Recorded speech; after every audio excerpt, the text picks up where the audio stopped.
Assalamualaikum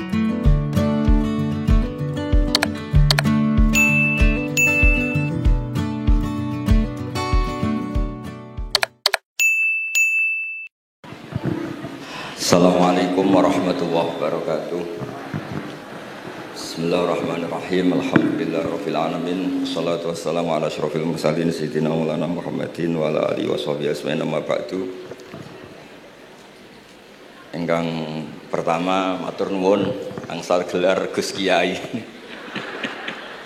Dados mun sempurna niki. Nggih, teng ngarsa para keluarga besar Mbah Munawir, keluarga besar Mbah Limakmum, sedanten mawon ingkang kula hormati, ugi alumni-alumni senior wonten Mbah Mus, Mbah Idris, sedanten keluarga ingkang kula hormati. Wau Mbah Mus cerita mergi menangi Mbah Limaksum. Kula sesuai kontrak baca kitab karangan Mbah Limaksum. Kula pernah digojlok seorang wartawan. Kados ceritane Mbah Mus wau.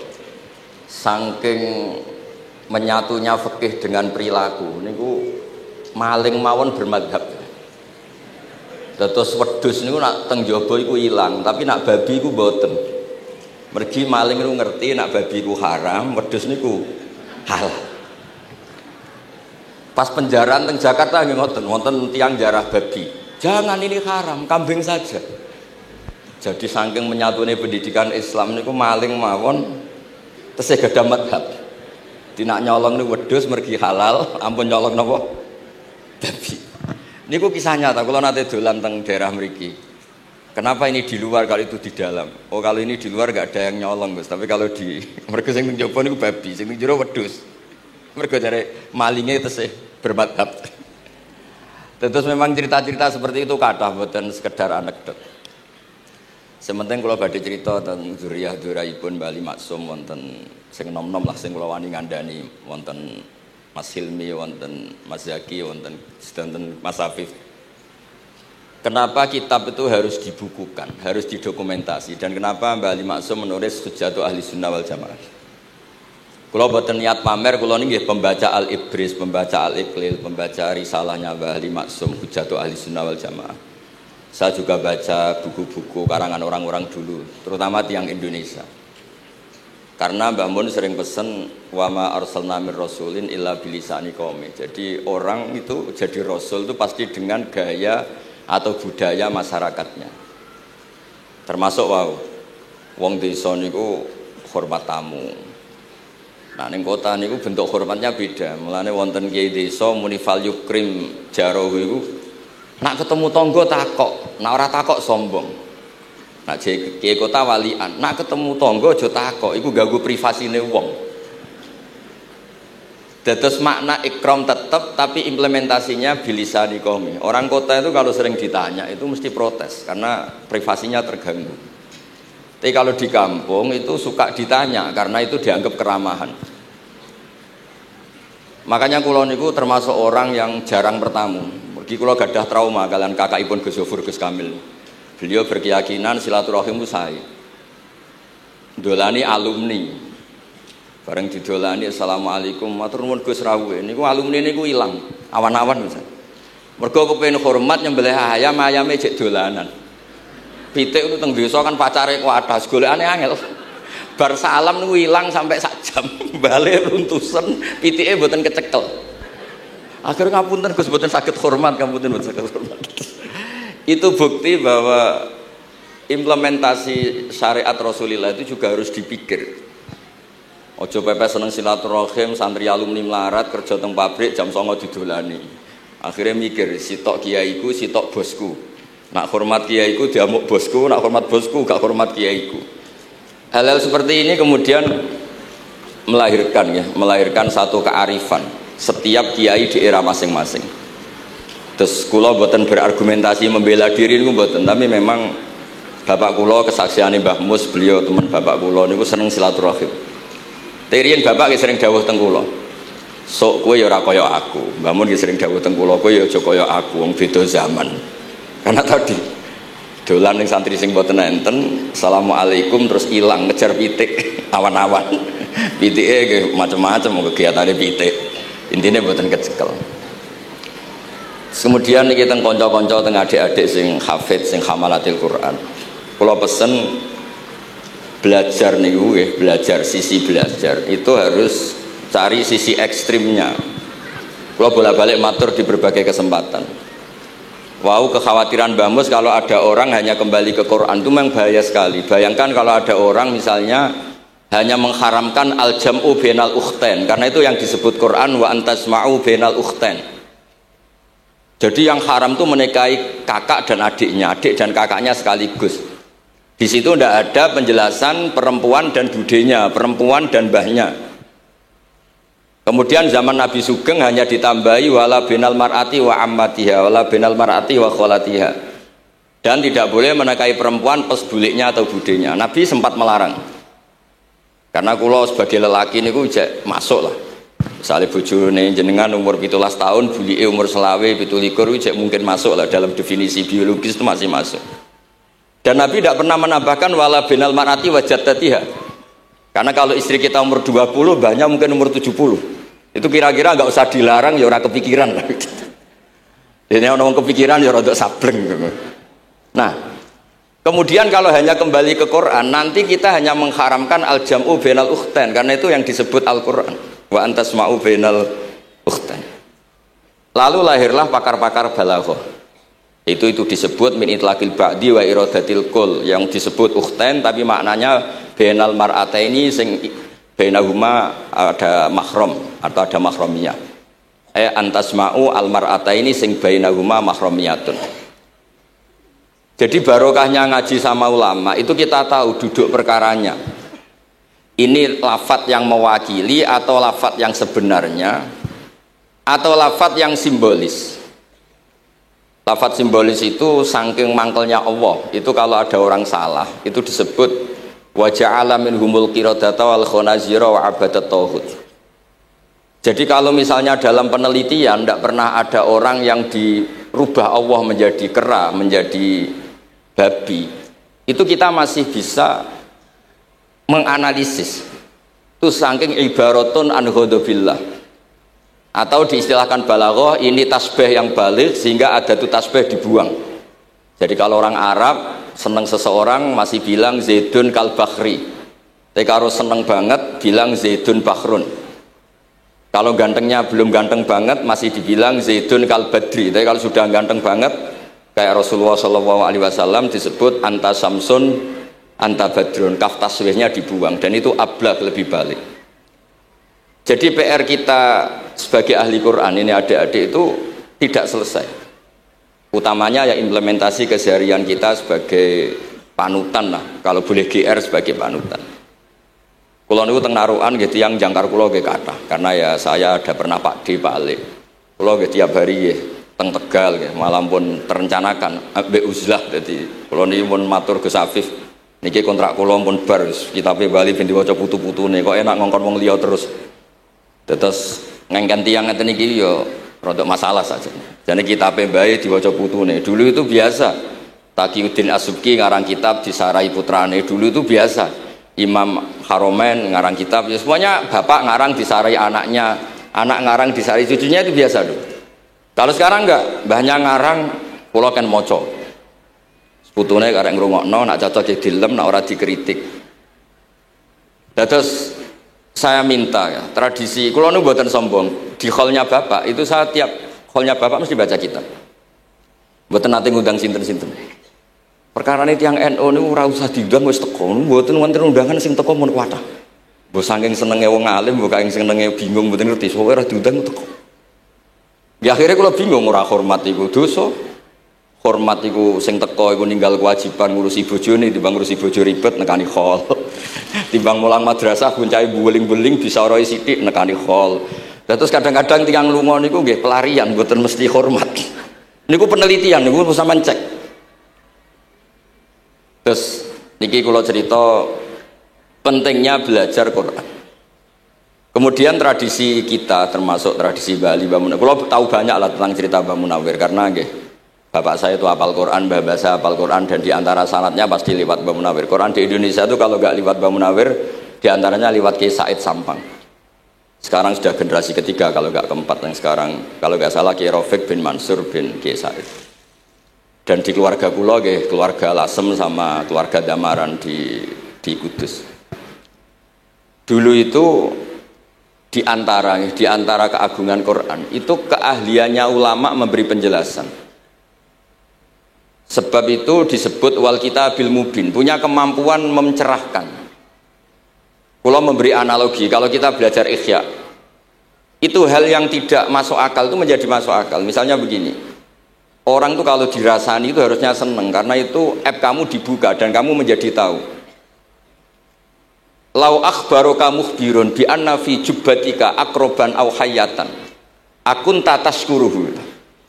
Kalau ada orang memberitahu saya bahwa di baju kamu ada kalajengking atau ada ular berbisa, kira-kira saya matur nuwun apa enggak? Harusnya matur nuwun karena itu bahaya sekali kalau ada di tubuh saya. Harusnya ketika orang itu dikritik dengan kesalahan yang nyata, bukan fitnah, kesalahan yang nyata. Kesalahan Anda itu lebih mudirrah fi dunyaka wa akhiratik. Kesalahan Anda itu bahaya sekali di dunia dan akhirat. Sekarang kamu menjadi tahu karena dikasih tahu. Harusnya matur nuwun sama yang ngasih tahu. Kama anna huzati lau akhbaraka mukhbirun fi anna fi jubbatika hayatan akroban akun tataskuru. Pasti kita terima kasih. Tapi kita sebagai hafid Quran kalau disuruh belajar fikih, wong aku mondok kon ngapal kok belajar fikih. Kadang-kadang malah saking kaconya itu, aku wong Quran, iku wong kitab. Memangnya kitab jubuk konti nak boten nggih Quran. Jadi masalah-masalah yang saya sering dikelui beberapa kiai termasuk Gus Kafabil Lirboyo pernah cerita, saking nggak pernah ngajinya, ada orang takut mutah karena hamil pas sholat ngunyah permen. Nggak tahu kalau itu membatalkan apa? Sholat. Jadi banyak cerita-cerita nyun sewu tanpa ingin tangkis merendahkan hafidh-hafidhah kita, hamalatul Quran, hamilat ini ada masalah fiqhiyah keseharian. Kalau dulu itu udah ada. Kunna nata'allamul Quran, kunna utinal iman qoblal Quran. Kita ini dikasih iman dulu baru dikasih Quran, sehingga iman kita mantep. Baru belajar Quran. Fana ta'allamuha asro'aya asro'aya. Dulu kalau istilahkan Quran memang pakai dhamir muannas karena artinya ayat. Terus dan kita tidak beralih hatta nata'allama halalaha wa haromaha. Dan kita tidak beralih sebelum tahu halalnya mana, haramnya mana. Ini penting karena ada hal-hal yang sifatnya itu fatal kalau tidak ngerti. Misalnya tafsir, itu ada ayat wa min samaratin nakhili wal a'nabi tattakhiduna minhu sakaron. Ketika khomer belum diharamkan, itu masih Allah imtinan. Imtinan itu menyebut nikmat. Di antara nikmat itu disebut tattakhiduna minhu sakaron. Kamu itu kalau punya buah anggur bisa agak-agak ngefly dan itu bisa melupakan problem Anda. Kemudian ketika perang, itu orang Islam itu sadar, yang orang kafir itu agak sakau, agak sakaron. Kalah dia pede, yang orang Islam nggak pede karena sadar. Akhirnya masih ada jawaban kul fi ma itsmun kabir wa manafi'u linnas, termasuk terus kendel. Akhirnya ya sama-sama agak ngefly, sebagian ya tidak semuanya. Sehingga haramnya khomer itu sampai 3 kali periode. Nah, pernah haram hanya kalau mendekati sholat, la taqrabus sholat wa antum sukaro, tapi kalau mau sholat duhur ya nyakonya itu jam 7, jangan setengah 12, nanti masih kuliah ibal kafirun akbudu mata budun wa antum abidu nama. Karena peristiwa itu baru terakhir diharamkan tanpa catatan. Nah hal-hal seperti ini misalnya saya ini Mbah Mus sering ngendikan, Pak Kures juga sering ngendikan, saya tidak percaya terjemah, kata Mbah Mus. Ya karena kalau terjemah itu berdiri sendiri, ada ayatun mansukhoh atau ahkamun sing mansukhoh atau hukmun sing mansuh. Kebetulan anak ini belajar yang mansuh, dia tidak ngerti nasihnya, yaitu terus dipegang, katanya memegang Al-Quran. Padahal hukum itu sudah diganti sama Allah Ta'ala, disebut nasa mansuh. Sehingga dulu kalau Sayyidina Ali ngecek beberapa masjid, ada guru atau ustadz, kamu pengajar Quran? Iya. Apakah kamu ngerti nasa mansuh? Enggak. Jawabnya Sayyidina Ali, halakta wa ahlakta, kamu sendiri rusak dan kamu merusak orang lain.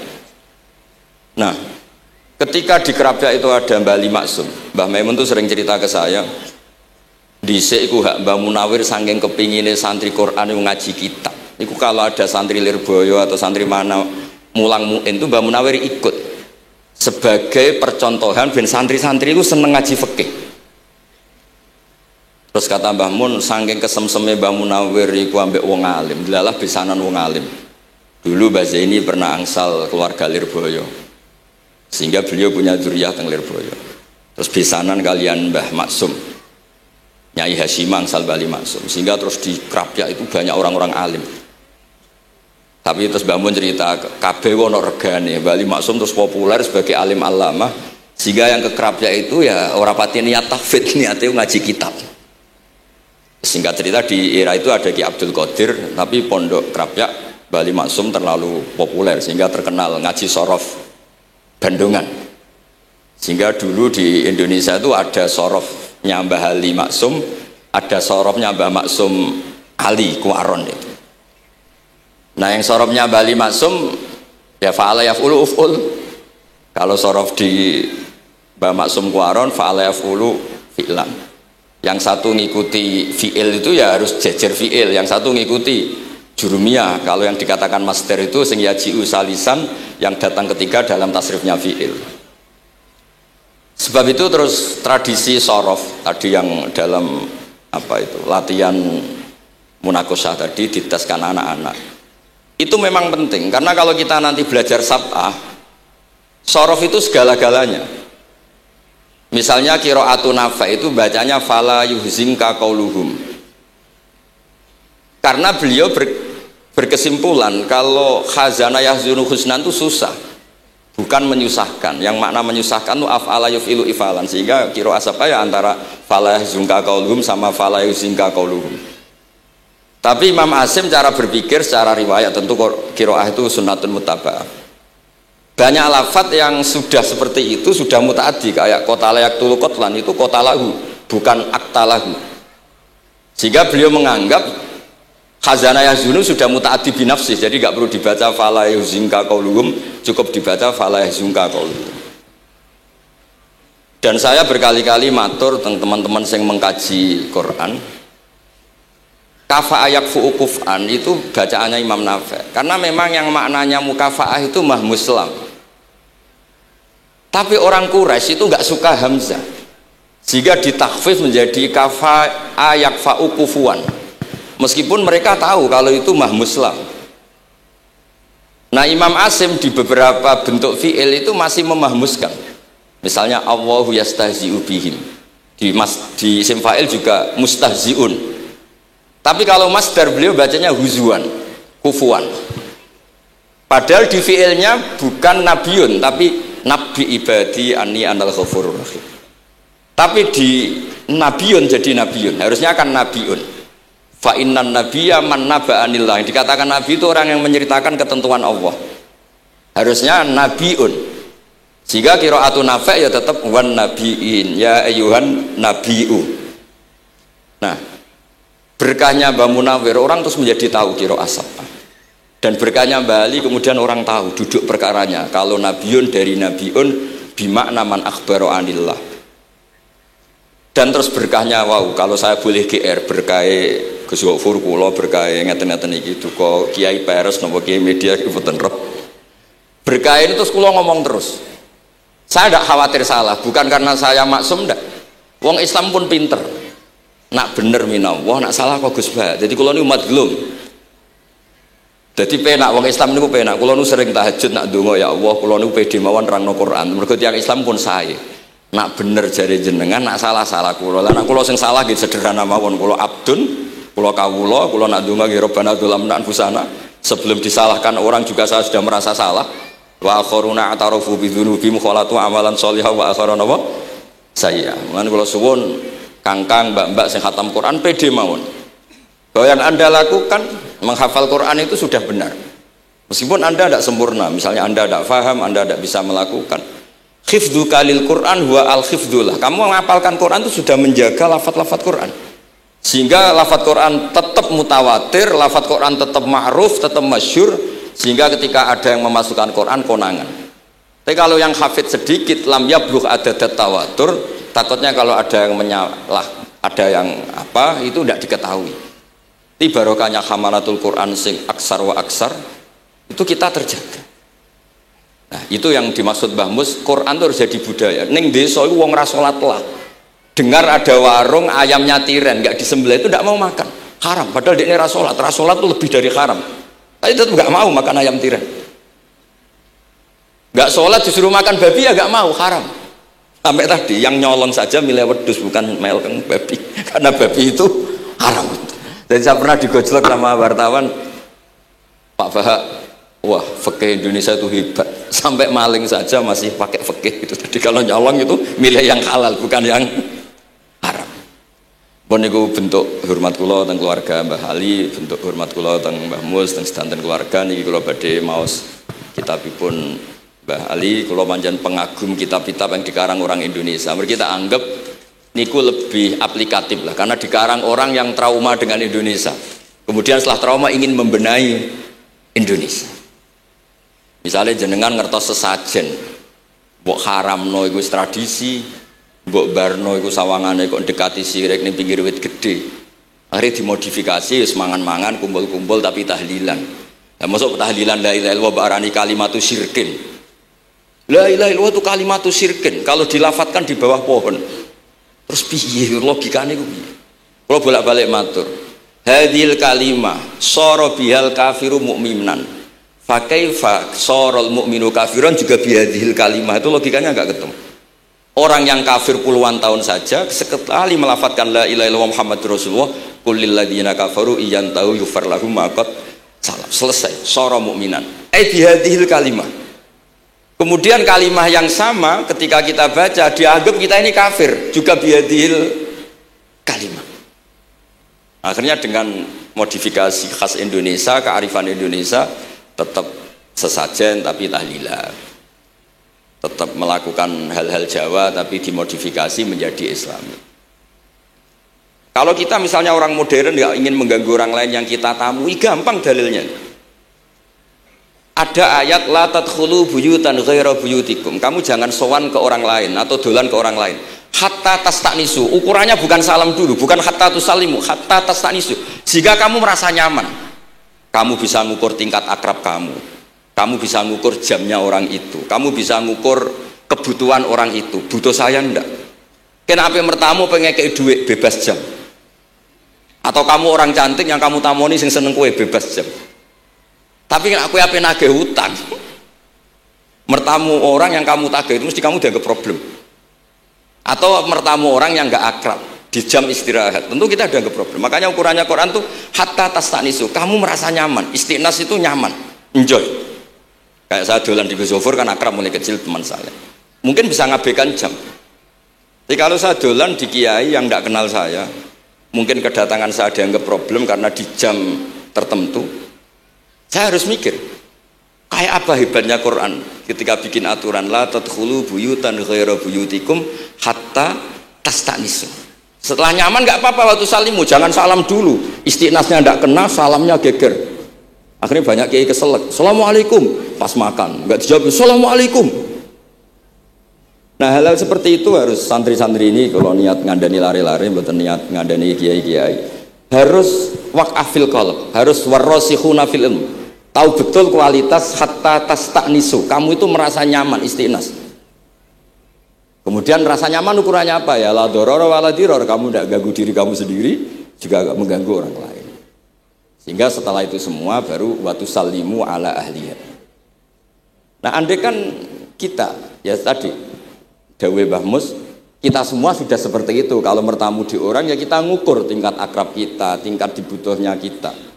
Sehingga di tradisi NU itu ya dolan kiai pendak diundang karena itu pasti diinginkan. Wong kula nate diceritani pernah misanani Mbah Mun. Kula nate Gus ditiliki Mbah Mun mboten seneng. Kena apa?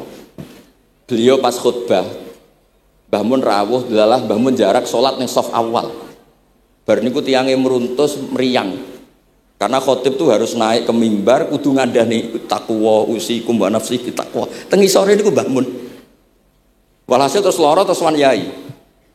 Mbah, nak dolan nggih dikira-kira, ampun pas Jumatan. Semenjak niku Mbah Mun Mbah Sahal niku nak Jumatan teng mburi. Mbah Sahal itu kalau Jumatan itu sudah komat gelar Beliau keluar dari mobil Serenane itu, miyos terus sholat terus kundur. Kalau dulu ya janggal, iki wong alim alama nak sholat gak guri. Ternyata itu nggak ingin jadi problem bagi khotib. Jenengan iso bayangno khutbah teng ngarepe Mbah Mus, terus kula munggah ngeten nyekel tongkat, usikum wa nafsi fi taqwa. Terus apa ya? Akhirnya terus kula niku kan jare wong akeh, mbotenan Bu. Jare wong akeh rada iso ngaji. Kula nak Jumatan niku guri gara-gara diceritani niku. Ternyata khotibe ge cerita kula, matur nuwun Gus, pokoke nak pas Jumatan aja ketok. Dianggap musibah, kedatangan kula itu dianggap musibah. Nah, hal seperti itu ya ukurannya gampang, kata napa? Tastanis. Pun niki kula mau terakhir niki, Pak niki Gus Ilmi, Gus niku sing Gus Hafiz pokoke sing waris-waris niki. Niki cerita kemarahanipun Bali Maksum ngadepi firqah-firqah kelompok-kelompok sing mboten jelas nih. Oleh ngendikan niku kula masih ingat karena saya khatam kitab ini itu 2 kali. Nggih khatam tenan maksudnya kula sinaoni terus padanan dalil yang beliau sebut tak cari sampai ketemu bener-bener kula cari. Ya saya ulang lagi. Dalil padannya kula cari terus emosi-emosi beliau juga tak tulis. Karena beliau di antara yang diceritakan itu sampai ngendikan wahal bi jununun, kata beliau, apa saya ini sudah gila ketika saya fatwa misalnya orang nggak boleh ziarah Rasulullah Shallallahu Alaihi Wasallam. Itu artinya menghalangi orang ketemu nabinya. Makanya bener Mbah Mus tadi ada orang tuh debat wiridan itu sunat atau ora, dalile piye. Terus ada orang yang provokasi gini, kamu dikatakan bid'ah setelah sholat gak wiridan, kowe iku ben ora nyebut Allah. Terus kepikiran matur kula, wis Agus bar sholat itu pokoknya aku wiridan. Cek bid'ah cek ora, wong kok ora oleh eling Allah. Wis gak usah dalil-dalilan. Jadi pertama diprovokasi, wiridan model ngono iku ora ono sanate, ora ono hadise. Singkat cerita seorang ini meninggalkan wiridan. Terus ketemu orang NU yang kebetulan rapati iso ngaji tapi pinter logika. Kowe ora tau wiridan saiki nek bar salat, ora tau, enggak ada hadisnya gini-gini. Kowe iku dibodoni, ben kowe iku ora tau nyebut Allah, ora eling Allah. Muring-muring tiyang niku. Akhire anggere bar salat wiridan. Mboten dalil-dalilan cara Mbah Mus, mboten dalil-dalilan. Lah niki nak cara Mbah Maksum istilahno betapa kaconya orang sing yaqulu bainahu wa baina nabi. Memisahkan orang itu dengan nabinya Muhammad sallallahu alaihi wasallam. Kata Mbah Ali, wala zima kadzalik ayyakuna ulamaul Islam min awali hadil umma ilal yaumi fi khata'in azim haitsu annahum ya'taqiduna fi kutubihim ad-diniyah al-abwab wal fusul yadhkuruna fiha ziyaratahu sallallahu alaihi wasallam.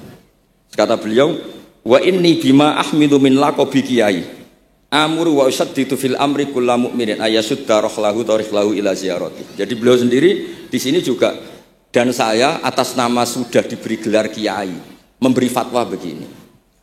Jadi di kitab Sajaratul Ma'arif itu ada babu dzikri rajul manaqiba nafsi. Orang itu kadang harus sombong, menyebut kelebihannya sendiri. Kayak Nabi Yusuf ngendikan inni hafizun alim. Nabi Sulaiman juga ngendikan wa utina min kulli syai'. Itu bukan sombong, tapi cara beliau untuk memaklumatkan. Saya belum pernah merasa ahli tafsir. Tapi kan kita khawatir kalau ada tafsir yang cara Mbah Mus tadi kiai produk sendiri. Akhirnya kalau mau coba tafsir, saya pernah ngaji Mbah Maimun, ngaji Bapak, saya baca kitab Al-Ibris, baca Al-Iqlil, baca terjemah Kemenak, baca terjemahnya Pak Quraisy, baca terjemahnya Imam Sa'rawi, baca banyak lah yang saya baca, termasuk membaca kitab-kitab dulu mulai tafsir Tobari, tafsir apa saja yang saya bisa tak baca. Bukan karena saya merasa tahu enggak, tapi kayak apa umat ini kalau dapat ilmu dari orang yang tidak kredibel. Kalau misalnya itu sombong, nah sekarang dokter gigi juga nulis, dokter gigi, dokter jantung. Itu kalau nggak nulis ya nggak tahu kan barokahnya. Makanya kalau suwon santri-santri misalnya jenengan ahli takrib itu semua untuk rumah. Ahli takrib medium, spesial bab ibadah. Nanti yang nggak pati pinter ya spesial mandi junub, nggak apa-apa. Yang penting orang tahu kamu keahliannya di mana.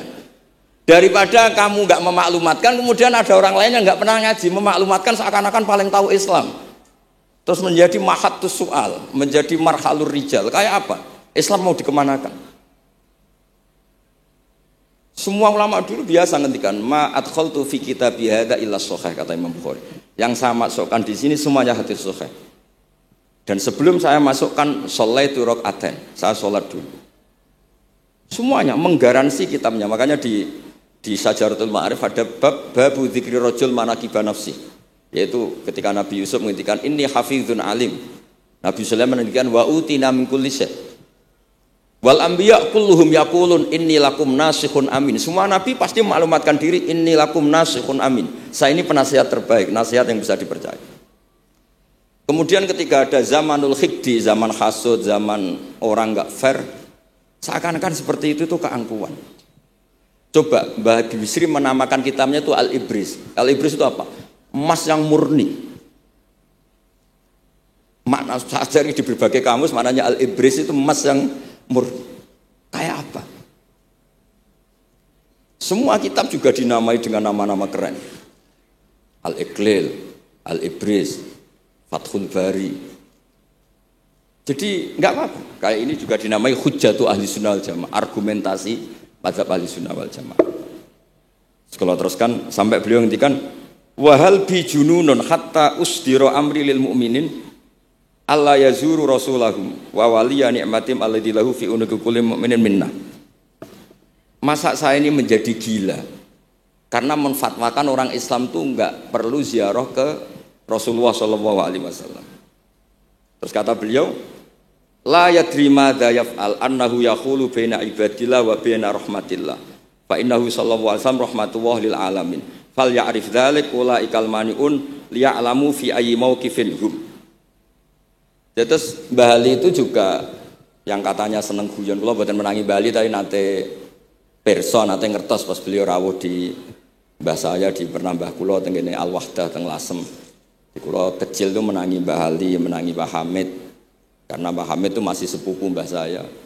Semua yang di sini juga masih keluarga saya, sama-sama Bani Abdul Aziz. Itu yang katanya Bali seneng guyon tadi di bab-bab seperti ini ngendikan wahal bijunun. Apa saya ini sudah gila melarang orang bertemu nabinya. Kemudian mereka berdalih takut menuhankan nabi itu tidak akan terjadi. Kata kitab Ithaf hadil ummah maksumah. Umat ini akan dijaga Allah, tidak akan menuhankan Rasulullah SAW kayak kaum Nasrani menuhankan Isa. Kata kitab Ithaf bibarokati sighatis sholawat, dengan barokahnya sigot sholawat. Beliau ngendikan wan nabiyyu sallallahu alaihi wasallam wa in jalla qadru muhtajun ila rahmatihi ta'ala. Sigot sholawat itu kan unik. Allahumma, Allah itu Tuhan, sholli ala sayyidina Muhammad. Hadzal nabiyyu wa in jalla qadru muhtajun ila rahmatihi ta'ala. Jadi kita mengekspresikan mahabbah bahwa nabi itu ahabbul khalqi ila Allah. Di saat yang sama kita tetap bilang Allah yang Tuhan, tolong selalu beri sholawat dan rahmat ke Rasulullah. Berarti duduk perkaranya tetap Allah sebagai Jalla Jalaluh, Nabi apapun mulianya abduhu wa rasuluh. Jadi sholawat itu sudah sehat yang insya Allah tidak akan menjadikan hadil ummah mengkultuskan Nabi hatta rofa'uhu ila darajatil uluhiyah. Karena barokahnya sehat sholawat tetap Allahumma al-mu'ti wa Nabi wa injalla qadruh al-mu'ta yang dikasih. Jadi hadis sehat itu sudah siwatul tauhid, siwatul mahabbah, siwatul alaqah baini wa baina Rasulillah sallallahu alaihi wasallam. Kayak apa hadil ummah? Ya tapi tadi bener dawuh Mbah Mus. Nerangno ngene iki bagiane kiai, ning desa rasa diterangno wis selawatan. Jadi kepenak rasa dalil-dalilan wis selawatan. Tapi memang resiko gak ada yang menerangkan suatu saat kalau ada itsaratus syubhat itu terus mereka bahaya, makanya ada yang ngalahin rangno sepatus ini masih terjaga. Terus niki kula nyuwun sangat, kula niku pancen bapaknya bapak saya. Bapak saya semane Mbah Nur Salim gadah bapak namanya Mbah Nur Sam. Duka niku sepuhe niku seneng uzlah. Kula niku duka niat sepundi tapi memang mungkin faktor gen. Saya itu termasuk orang yang napa nyuwun sewu sekali terganggu kalau sering ada acara-acara malane mun wayahe lah niki mun wayahe Mas Afif, Gus Zaki napa Gus Ilmi mus wayahe nyai, wayahe ngaji mulang kitabe Mbah iki teng ngarepe wong akeh dadi nak salah isin. Ojo ngomong ngarepe santri keliru jari laduni benus. Sokoy repot. Terus niki mboten niat menapa nggih mboten mawon. Assalamualaikum warahmatullahi wabarakatuh.